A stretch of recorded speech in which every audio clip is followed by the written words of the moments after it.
Para pejuang dari kelompok pasukan pusat melaksanakan operasi tempur intensif yang ditujukan untuk menghancurkan kekuatan dan infrastruktur militer angkatan bersenjata Ukraina di arah Pokrovsk.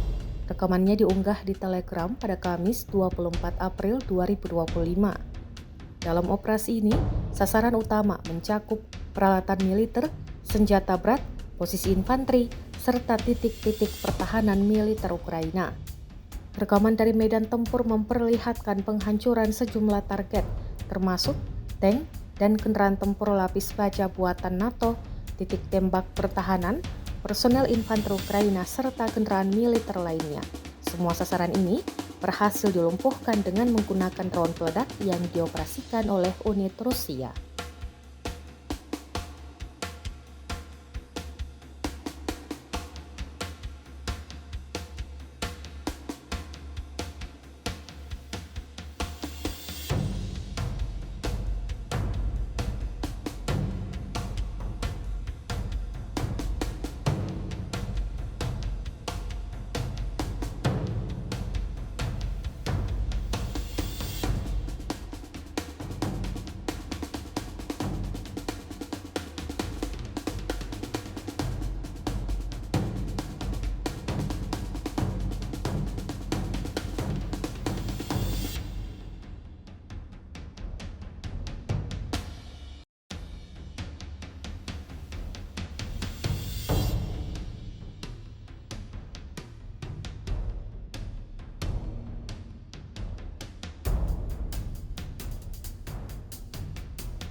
Download Tribun X sekarang, menghadirkan lokal menjadi Indonesia.